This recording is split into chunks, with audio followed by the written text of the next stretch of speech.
എല്ലാവർക്കും നമസ്കാരം. C bank exam ചാനലിന്റെ മറ്റൊരു സെഷനിലേക്ക് എല്ലാവർക്കും സ്വാഗതം. എന്റെ പേര് ഷൈജു. അപ്പോ ഞാൻ ഇന്ന് നിങ്ങളുടെ മുമ്പിൽ വന്നിരിക്കുന്നത് ഒരു പ്രധാനപ്പെട്ട മാത്സ് ക്ലാസ് പഠിപ്പിക്കാനൊന്നും അല്ല. കാരണം നമ്മൾ 14 തീയതി വരെയുള്ള ചോദ്യങ്ങളെല്ലാം അപ് ടു ഡേറ്റ് ആയിട്ട് നിങ്ങളെ ഓരോ പരീക്ഷകൾ കഴിയുമ്പോൾ കൃത്യമായിട്ട് മാത്സിന്റെ ചോദ്യങ്ങൾ ഏതു പരീക്ഷയ്ക്ക് ആ പരീക്ഷയുടെ ക്വസ്റ്റ്യൻ പേപ്പറിലെ മുഴുവൻ ചോദ്യങ്ങളും കൃത്യമായിട്ട് നിങ്ങളെ അറിയിക്കാറുണ്ട്. ഇന്ന് വന്നിരിക്കുന്നത് മറ്റൊരു പ്രധാനപ്പെട്ട കാര്യം നിങ്ങളെ അറിയിക്കുവാൻ വേണ്ടിയിട്ടാണ്. ഒന്ന്, നിങ്ങളൊരു മത്സര പരീക്ഷയ്ക്ക് തയ്യാറെടുക്കുന്ന സമയത്ത് ആദ്യം നിങ്ങൾ ചിന്തിക്കേണ്ട ഒരു പ്രധാനപ്പെട്ട കാര്യം എന്ന് പറയുന്നത്, നമ്മൾ പരാജയപ്പെടുമ്പോൾ അത് അംഗീകരിക്കുവാനുള്ള മനസ്സ് പ്രാപ്തപ്പെടുത്തി എടുക്കുക എന്നുള്ളതാണ് നിങ്ങൾ ചെയ്യേണ്ടത്. അത് മത്സര പരീക്ഷകളുടെ ഏറ്റവും വലിയ പ്രത്യേകതയാണത്. നമ്മൾ പണ്ട് 10ാം ക്ലാസ്സിലെ പരീക്ഷ എഴുതി, അല്ലെങ്കിൽ 7ാം ക്ലാസ് അല്ലെങ്കിൽ 8ാം ക്ലാസ് പരീക്ഷ എഴുതി ഒരു ചരിത്രമേ അല്ല ഇത്. മത്സര പരീക്ഷകൾക്ക് തയ്യാറെടുക്കുമ്പോൾ ആദ്യത്തെ പരീക്ഷയിൽ നിങ്ങൾ വിജയിക്കണം എന്ന് നിർബന്ധമില്ല, രണ്ടാമത്തേതിൽ വിജയിക്കണമെന്ന് നിർബന്ധമില്ല. അങ്ങനെ ചിലപ്പോൾ 6ഓ 7ഓ പരീക്ഷകൾ കഴിയുമ്പോഴായിരിക്കും നിങ്ങൾക്ക് ഒരു ഭേദപ്പെട്ട മാർക്കിലേക്ക് എത്തുവാൻ സാധിക്കുന്നത്. പിന്നെയും കുറച്ച് പരീക്ഷകൾ എഴുതി കഴിയുമ്പോൾ നമ്മൾ വിജയിച്ച ആ ഒരു മാർക്കിലേക്ക് നമ്മൾ എത്തിച്ചേരുക തന്നെ ചെയ്യും. അപ്പൊ അതുകൊണ്ട് നിങ്ങൾ പ്രത്യേകം ശ്രദ്ധിക്കേണ്ട ഒരു കാര്യം എന്ന് പറയുന്നത്, ഈ മത്സര പരീക്ഷകൾക്ക് വേണ്ടി തയ്യാറെടുക്കുമ്പോൾ നമ്മൾ വിജയിക്കാതെ പിറകോട്ട് വലിയുക എന്നുള്ളതാണ് ഒരു 80% ഉദ്യോഗാർത്ഥികളും ചെയ്യുന്ന. അത്തരത്തിലുള്ള പ്രവണത നിങ്ങൾ ഒഴിവാക്കണം. അത് പലരും പറയുന്നു, സാറേ കുറെ പരീക്ഷ എഴുതി രക്ഷയില്ല, കുറെ തവണ നമ്മൾ നോക്കി പക്ഷെ ഒരു രക്ഷയില്ല. എടാ, അങ്ങനെ നിങ്ങൾ ചിന്തിക്കുന്ന സമയത്ത് നിങ്ങൾ പ്രധാനമായിട്ടും ഈ വിജയിച്ച ആളുകളിലേക്ക് നിങ്ങളുടെ കണ്ണുകൾ പോകണം. ഈ വിജയിച്ച ആളുകൾക്ക് പറയുവാൻ ഒരുപാട് പരാജയങ്ങളുടെ കഥകൾ കാണും. അവർ സാമ്പത്തികമായിട്ട് ബുദ്ധിമുട്ടിയ ഒരുപാട് അവരെ സമൂഹം തിരസ്കരിച്ച, അല്ലെങ്കിൽ സമൂഹം വേണ്ടെന്ന് പറഞ്ഞ, അല്ലെങ്കിൽ ബന്ധുക്കൾ പോലും ചില കല്യാണങ്ങൾക്ക് പോലും പോകാൻ പറ്റാത്ത, അല്ലെങ്കിൽ 4 പേര് കൂടുന്നിടത്തേക്ക് നമ്മളുടെ മുഖം എത്തിക്കാൻ പോലും പറ്റാത്ത ഒരുപാട് സന്ദർഭങ്ങളിൽ നിന്നുമായിരിക്കും അവർ വിജയിച്ച അവസാനം ആത്മവിശ്വാസത്തോടു കൂടിയും അഭിമാനത്തോടു കൂടിയും 4 പേരുടെ മുമ്പിൽ നിൽക്കുന്നത്. പക്ഷെ അവര് കടന്നു വന്ന വഴികൾ എന്ന് പറയുന്നത് ഒരുപാട് കല്ലും മുള്ളും നിറഞ്ഞ വഴികളിൽ കൂടിയാണ് അവസാനം അവർ നടന്ന് അവസാനം അഭിമാനകരമായിട്ട് 4 പേരുടെ മുമ്പിൽ എഴുന്നേറ്റ് നിൽക്കുന്നത്. അങ്ങനെ തന്നെയാണ് മത്സര പരീക്ഷകൾക്ക് വിജയിക്കുന്ന ഓരോ ആളുകൾക്കും പറയുവാനുള്ളത്. അപ്പൊ അതുകൊണ്ട് ഒരു പിന്മാറ്റം എന്ന് പറയുന്ന ഒരു സാധനം നിങ്ങളുടെ ലൈഫിൽ ഉണ്ടാകാൻ പാടില്ല. നിങ്ങൾ ഒരു പരീക്ഷയ്ക്ക് വേണ്ടി തയ്യാറെടുത്തു കഴിഞ്ഞാൽ നിങ്ങളുടെ ലക്ഷ്യം എന്താണ്? സഹകരണ ബാങ്കിലെ ഒരു ജോലി നേടിക്കൊണ്ട് സമൂഹത്തിലെ മാന്യമായിട്ട് 4 പേരുടെ മുമ്പിൽ എവിടെ ജോലി ചെയ്യുന്നത്? ഞാൻ സഹകരണ ബാങ്കില, കോപ്പറേറ്റീവ് ബാങ്കില, ഇന്ന ബാങ്കില ജോലി ചെയ്യുന്നത് എന്ന് പറയണം. ആ ഒരു നിമിഷത്തിന് വേണ്ടിയിട്ടായിരിക്കണം നിങ്ങൾ വർക്ക് ചെയ്യേണ്ടത്. ആ ഒരു നിമിഷം എത്തുന്നിടം വരെ നിങ്ങൾ വർക്ക് ചെയ്യണം. അല്ലാതെ പാതി വഴിയിൽ ദൗത്യം ഉപേക്ഷിച്ചുകൊണ്ട് നിങ്ങൾ പിറകോട്ട് വലിയുവാനായിരുന്നെങ്കിൽ പിന്നെ എന്തിനാണ് നിങ്ങൾ തുടങ്ങി വെച്ചത്? അപ്പൊ നിങ്ങൾ എന്നോട് പറയും, സാറേ കുറെ പരീക്ഷ എഴുതി രക്ഷയില്ലല്ലോ. എടാ, അതങ്ങനെയാണ്. ഒരുപാട് പരീക്ഷകളൊക്കെ എഴുതേണ്ടി വരും, ഒരുപാട് പരാജയങ്ങൾ ഏറ്റുവാങ്ങേണ്ടി വരും. പക്ഷെ അവസാനം നിങ്ങൾ വിജയത്തിലേക്ക് എത്തുക തന്നെ ചെയ്യും. അപ്പൊ അതുകൊണ്ട് വലിയ പ്രതീക്ഷയോടുകൂടി നിങ്ങൾ മുമ്പോട്ട് വെച്ച കാൽ ഒരു കാരണവശാലും പിറകോട്ട് വലിക്കാൻ പാടില്ല. നിങ്ങൾ മുമ്പോട്ട് നടന്നു നീങ്ങുമ്പോൾ നിങ്ങൾക്ക് പ്രതിസന്ധികളും ബുദ്ധിമുട്ടുകളും വരുന്നുണ്ടെങ്കിൽ മക്കളെ, പിറകോട്ട് വലിയുക എന്നുള്ളതല്ല നിങ്ങൾ ചെയ്യേണ്ടത്. സ്റ്റഡിയായിട്ട് നിൽക്കുക. മുമ്പോട്ട് പോകാൻ പറ്റുന്നില്ലെങ്കിൽ പോലും സ്റ്റഡിയായിട്ട് നിൽക്കുക. നിന്നുകൊണ്ട് പതുക്കെ മുമ്പോട്ട് പോകണം എന്നുള്ളത് മാത്രമേ എനിക്ക് നിങ്ങളോട് പറയുവാനുള്ളൂ. അപ്പൊ അതുകൊണ്ട് ഒരു മത്സര പരീക്ഷയ്ക്ക് തയ്യാറെടുത്ത ഉദ്യോഗാർത്ഥിയാണ് നിങ്ങളുടെ ആ ഒരു ലക്ഷ്യത്തിൽ എത്തണ്ടേ?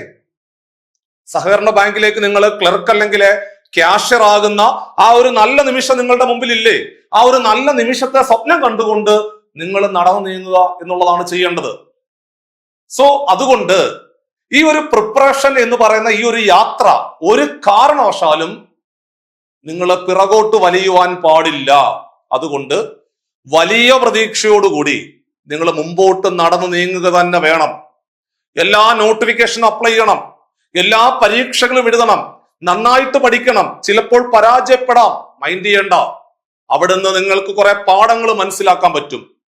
എവിടെയാണ് എനിക്ക് മാർക്ക് കുറഞ്ഞത്, ആ മേഖലകൾ കണ്ടെത്തിക്കൊണ്ട് രാവും പകലും എല്ലാം പഠിക്കണം. പഠിച്ചു മുമ്പോട്ട് പോയിട്ട് നാളെ 4 പേരെ കൊണ്ട് നിങ്ങൾ നല്ലത് പറയിപ്പിക്കുന്ന അവന്റെ മോൻ അല്ലെങ്കിൽ അവന്റെ മകള് ഇന്ന സഹകരണ ബാങ്കിലാണ് ജോലി ചെയ്യുന്നത്, അഭിമാനത്തോടു കൂടി നാട്ടുകാർ പറയുന്നത് ആ ഒരു കേൾക്കുവാനുള്ള ആ ഒരു നല്ല നിമിഷത്തെ സ്വപ്നം കണ്ടുകൊണ്ട് നിങ്ങൾ നടന്നു നീങ്ങണം എന്ന് മാത്രമേ എനിക്ക് ഇങ്ങോട്ട് പറയാനുള്ളൂ. എല്ലാവരും പറഞ്ഞ മറ്റൊരു സജഷൻ, സാറേ മാത്സിനകത്ത് സാർ ആ സീരീസ് ചെയ്തുകൊണ്ട് പോയ സമയത്ത് നല്ല മാർക്ക് സ്കോർ ചെയ്യാൻ സാധിച്ചു എന്നാ പറയുന്നത്. ഒരുപാട് സന്തോഷമാണ് ആ ഒരു കാര്യം. അപ്പൊ നമ്മൾ വീണ്ടും മറ്റൊരു പരീക്ഷാകാലം അവസാനിച്ചിരിക്കുകയാണ്. അതായത് ഈ പറയുന്ന കഴിഞ്ഞ വർഷം, അതായത് ഡിസംബർ 29 തുടങ്ങിയ ആ ഒരു സീരീസ് ഓഫ് പരീക്ഷകൾ 14 തീയതി, ഫെബ്രുവരി 14 ആയപ്പോഴത്തേക്ക് അവസാനിച്ചിരിക്കുകയാണ്. പുതിയ പരീക്ഷകൾ ഉടനെ നമ്മുടെ പല ഈ പൊന്നാനി സഹകരണ ബാങ്കിലേക്കുള്ള നോട്ടിഫിക്കേഷൻ ഒക്കെ വന്നു കഴിഞ്ഞിരിക്കുകയാണ്. നിങ്ങൾ വളരെ പ്രതീക്ഷയോടുകൂടി പഠിച്ചുകൊണ്ടിരിക്കുന്ന ഉദ്യോഗാർത്ഥികളാണ്. തുടർന്ന് ഓരോ സഹകരണ ബാങ്കുകളുടെ നോട്ടിഫിക്കേഷൻ നിങ്ങളുടെ മുമ്പിലേക്ക് വന്നുകൊണ്ടേയിരിക്കും. നിങ്ങൾ പഠിക്കണം, അപ്ലൈ ചെയ്യണം, പരീക്ഷ എഴുതണം, അവിടുന്ന് പാഠങ്ങൾ കൊണ്ടുകൊണ്ട് അടുത്ത പരീക്ഷയ്ക്ക് വേണ്ടി തയ്യാറെടുക്കണം. അവിടുന്നും പരാജയപ്പെട്ടു പോയാൽ വീണ്ടും അവിടെ നിന്നും ഇംപ്രൂവ് ചെയ്തുകൊണ്ട് അടുത്തടുത്ത പരീക്ഷകൾക്ക് വേണ്ടി തയ്യാറെടുത്തുകൊണ്ട് മുമ്പോട്ട് പോകണം. കാരണം സഹകരണ ബാങ്കിൽ എത്തിച്ചേരുക എന്നുള്ളത് നമ്മുടെ മാത്രം ലക്ഷ്യമാണ്.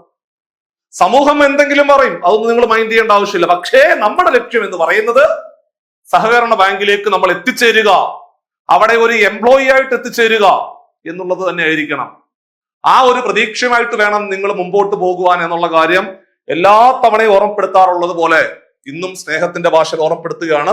മക്കളെ, ഇന്ന് പ്രധാനമായിട്ടും ഒരു വലിയ സീരീസ് ഓഫ് പരീക്ഷ കഴിഞ്ഞപ്പോൾ എല്ലാവരും ചോദിച്ചത്, സാറേ മാത്സിനകത്തെ ഇനി ആ പ്രധാനപ്പെട്ട ടോപ്പിക്കുകളൊക്കെ ഒന്ന് പറഞ്ഞേ.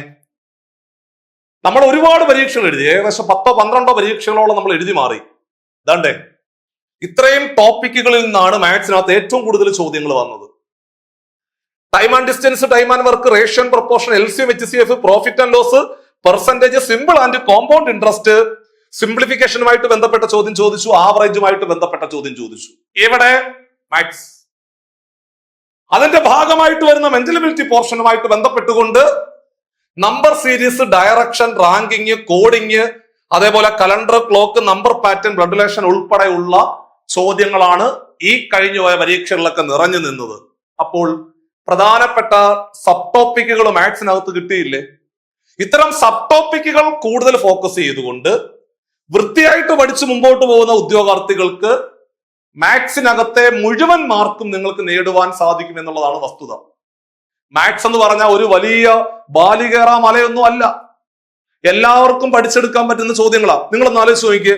ദാണ്ടേ സ്ഥിരമായിട്ട് പരീക്ഷയ്ക്ക് വരുന്ന വളരെ പ്രധാനപ്പെട്ട ഒരു ചോദ്യം അവിടെ കിടപ്പുണ്ട്. ദാണ്ടേ മക്കളെ, x+1/x വില 5 ആണെങ്കിൽ എടാ കുഞ്ഞുങ്ങളെ x² + 1/x² വില എത്ര എന്ന ചോദ്യം. ഇത്തരത്തിലൊരു ചോദ്യം നിങ്ങളുടെ മുമ്പിൽ വരികയാണെങ്കിൽ നിങ്ങൾ ചെയ്യേണ്ടത് തന്നിരിക്കുന്ന സംഖ്യയുടെ സ്ക്വയർ എടുക്കുക, 2 കുറയ്ക്കുക. തന്നിരിക്കുന്ന സംഖ്യയുടെ സ്ക്വയർ എടുക്കുക, 2 കുറയ്ക്കുക. 5ന്റെ സ്ക്വയർ 25, 25 2 കുറച്ച 23. അപ്പോൾ x+1/x വില തന്നിട്ട് x² + 1/x² വില കണ്ടുപിടിക്കാൻ ചോദിച്ചാൽ തന്നിരിക്കുന്ന സംഖ്യയുടെ സ്ക്വയർ എടുക്കുക, 2 കുറയ്ക്കുക. തന്നിരിക്കുന്ന സംഖ്യയുടെ സ്ക്വയർ എടുക്കുക, 2 കുറയ്ക്കുക. അതേ മോഡൽ ചോദ്യം. അപ്പൊ നിങ്ങൾ പറയും, സാറ് ചെയ്തു തരണ്ട, ഞങ്ങൾ ചെയ്തോളാം. സാറേ 4ന്റെ സ്ക്വയർ 16 അല്ലേ? 16 ഇത് 2 കുറച്ച എത്ര? 14. Simple answer 14. ഇത്രേ ഉള്ള പരിപാടി. ഇത്തരത്തില് സ്ഥിരമായിട്ട് പരീക്ഷയ്ക്ക് ചോദ്യങ്ങൾ വരുമ്പോൾ ഇവിടെ നമ്മൾക്ക് മാത്സിന് 10ാം ക്ലാസ്സിലെ ഫുൾ A+ വേണമായിരുന്നോ? +2 full A+ വേണമായിരുന്നോ? നിങ്ങൾ പഠിച്ച ഡിഗ്രിക്ക് മുഴുവൻ മാർക്ക് വേണമായിരുന്നോ? ഇതൊക്കെയാണ് ട്രിക്കുകൾ. മത്സര പരീക്ഷകളിലെ മാത്സിലെ മുഴുവൻ മാർക്ക് വാങ്ങിക്കുക എന്ന് പറഞ്ഞാൽ ട്രിക്കുകൾ മാത്രം അറിഞ്ഞിരുന്നാൽ മതി. അപ്പൊ നിങ്ങൾ എന്നോട് ചോദിക്കും, സാറേ ഇതേ മോഡലില് വേറെ ചോദ്യം വല്ലോ ഉണ്ടോ? ഇതേ മോഡലിൽ വേറെ വല്ല ചോദ്യം ഉണ്ടോ എന്ന് ചോദിച്ചാല് ചെറിയ ഒരു മാറ്റത്തോടു കൂടി ഞാൻ ആ ചോദ്യം ഒന്ന് മാറ്റിക്കോട്ടെ. കണ്ടേ, x-1/x വില തന്നിട്ട് x² + 1/x² എത്ര എന്ന് ചോദിച്ചാൽ അവിടെ നമ്മൾ ചെയ്തത് എന്തുവായിരുന്നു? സ്ക്വയർ എടുക്കുക, 2 കുറയ്ക്കുക.